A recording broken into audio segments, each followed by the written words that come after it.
ইউরোপের অন্যতম বৃহৎ প্রাচীর ঘেরা এই সিটি পার্ক, যার নাম ফিনিক্স পার্ক, এটা প্রায় 1700 একর জায়গা জুড়ে রয়েছে।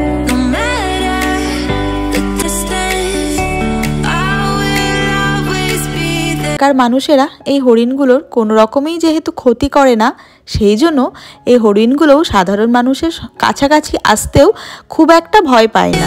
এই ডাবলিন ক্যাসেল আয়ারল্যান্ডের রাজধানী ডাবলিন শহরের কেন্দ্রস্থলে অবস্থিত। আজকের সকালটা যেন শুরুই হয়েছিল এক রাস আনন্দ নিয়ে। আমরা সবাই মিলে ব্যাগ প্যাক করে বেরিয়ে পড়লাম। আজকের আবহাওয়াটা ছিল বেশ ঠান্ডা আর একটু হালকা হালকা বৃষ্টিও পড়ছিল। আমরা আজকে যাচ্ছি আয়ারল্যান্ডের ডাবলিন শহরের একটা বিশাল ঐতিহাসিক পার্ক আছে, যেটা ইউরোপের অন্যতম বৃহৎ প্রাচীর ঘেরা নগর বা সিটি পার্ক, যার নাম Phoenix park. Hello my lovely family, welcome back to my channel. যে যেখান থেকে দেখছো আশা করছি সবাই ভালো আছো, সুস্থ আছো, আর আমরাও বেশ ভালো আছি। বিশাল খোলামেলা জায়গা, সাথে বন্য হরিণের দল দেখার আনন্দেই কিন্তু আজকে মেন আমাদের এখানে আসা।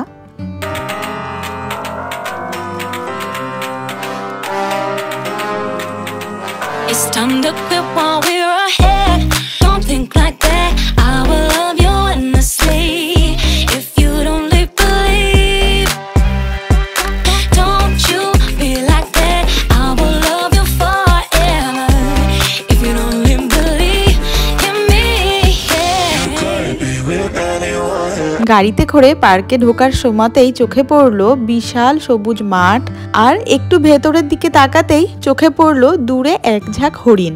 মনে হচ্ছিল তারাই আজ পার্কের রাজা।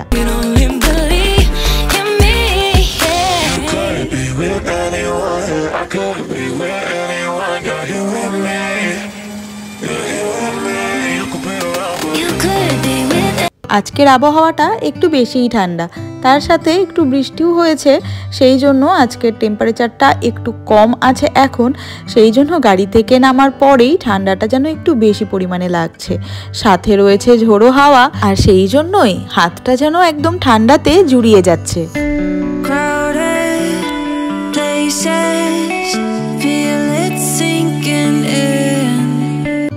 ইউরোপের অন্যতম বৃহৎ প্রাচীর ঘেরা এই সিটি পার্ক, যার নাম ফিনিক্স পার্ক, এটা প্রায় 1700 একর জায়গা জুড়ে রয়েছে। বন্য হরিণের এখানে প্রচুর বসবাস রয়েছে এবং প্রেসিডেন্টের বাসভবন, ডাবলিন জু, আর অসংখ্য হাঁটার রাস্তা, বাইসাইকেল চালানোর রাস্তা, পিকনিক করার জায়গাও রয়েছে।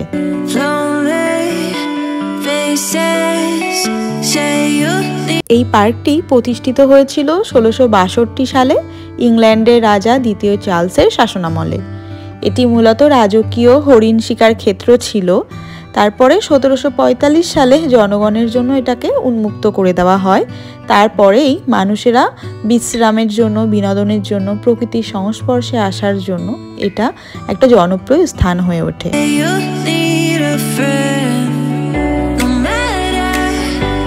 আমরা এই পার্কের মধ্যে প্রবেশ করার পরেই দেখলাম এক ঝাঁক হরিণের দল। অনেক মানুষও এখানে জমা হয়েছে। তারা সবাই বাড়ি থেকে কিছু কিছু ফল, গাজর এগুলো নিয়েও এসেছে এবং এই হরিণদের উদ্দেশ্যে দিচ্ছে, আর তারাও টপার টপ এসে খেয়ে নিচ্ছে। আমরাও বাড়ি থেকে এক প্যাকেট ভর্তি করে গাজর নিয়ে এসেছিলাম। সেটাই হরিণদেরকে দেখে আমি ভাবছি ওদেরকে একটু দেব। আমরা যখনই দিতে গেলাম তখনই দেখলাম হরিণের দলগুলো ভয়তে একটু দূরে চলে গেছে। আমরাও স্থির পায়ে ওদের দিকে এগোতে লাগলাম।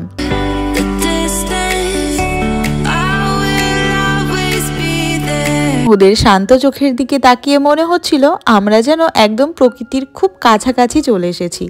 এত কাছ থেকে হরিণ দেখা আর খাওয়ানোর আনন্দ, সেটা ভাষায় বোঝানো যায় না। ওদের গাজর খাওয়ার ধরনটা ছিল বেশ মিষ্টি। নরম ঠোঁট দিয়ে ধীরে ধীরে গাজরগুলো ঠেলে নিচ্ছিল, যেন বলছে ধন্যবাদ। কেউ কেউ ছবি তুলছিল, আবার কেউ কেউ সেলফি নিচ্ছিল, আবার কেউ কেউ চুপচাপ দাঁড়িয়েছিল এক হরিণকে গাজর খাওয়ানোর মুহূর্তটাকে মনের মতন করে উপভোগ করার জন্য। এখানকার মানুষেরা এই হরিণগুলোর কোনো রকমেই যেহেতু ক্ষতি করে না, সেই জন্য এই হরিণগুলোও সাধারণ মানুষের কাছাকাছি আসতেও খুব একটা ভয় পায় না।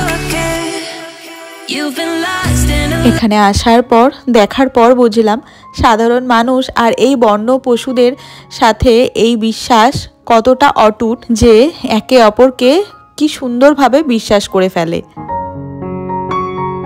এই পার্কের প্রকৃতি যেন এক জীবন্ত ক্যানভাস। প্রতিটি পাতার দোল, বাতাসের ছোঁয়া আর হরিণের পদধ্বনি এক অপূর্ব ছন্দে মিশে যায়। বিশাল এই পার্ক জুড়ে আছে সবুজ ঘাসের চাদর, আর মাথা উঁচু করে আছে প্রাচীন সব বৃক্ষরাজি।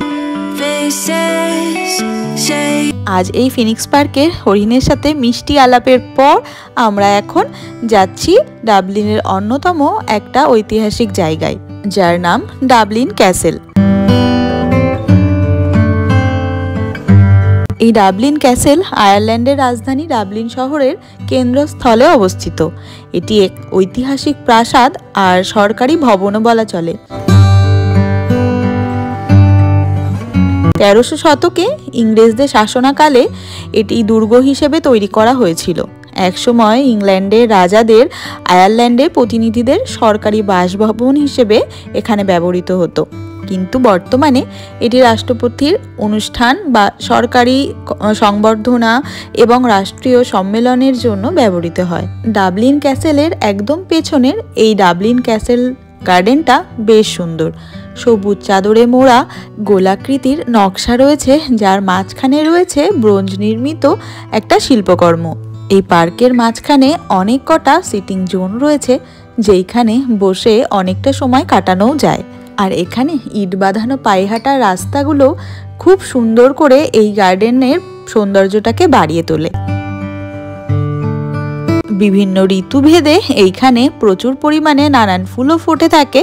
বিশেষ করে গ্রীষ্মকালে এই বাগানটা ফুলে ফুলে একদম রঙিন হয়ে ওঠে। এটি একসময় রাজকীয় বাগান ছিল, তবে এখন সাধারণ মানুষের জন্য একেবারে উন্মুক্ত।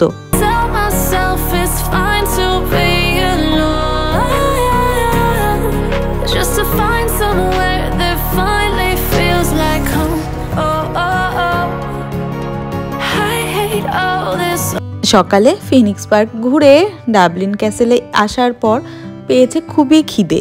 আমরা চলে আসলাম পাশে একটা শপিং মলে, সেখান থেকেই একটা বাড়িতো বোল নিয়ে নিলাম। আমি নিয়েছি, ওইদিকে অরূপও নিয়েছে, আর সাথে আমাদের সমস্ত বন্ধু বান্ধবরাও নিয়ে নিয়েছে। আমি যেহেতু একটু চিকেন প্রেমী, সেই জন্য আমি নিয়েছি চিকেন বাড়িতো বোল।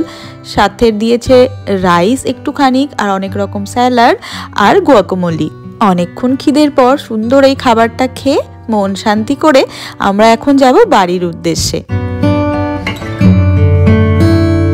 আমি আমার এই ভিডিওর মাধ্যমে ডাবলিনের অনেক ঐতিহাসিক জায়গা, অনেক সুন্দর সুন্দর জায়গা তোমাদের সাথে তুলে ধরি, তোমাদের সাথে শেয়ার করি। আশা করি তোমাদের সবারই ভালো লাগে।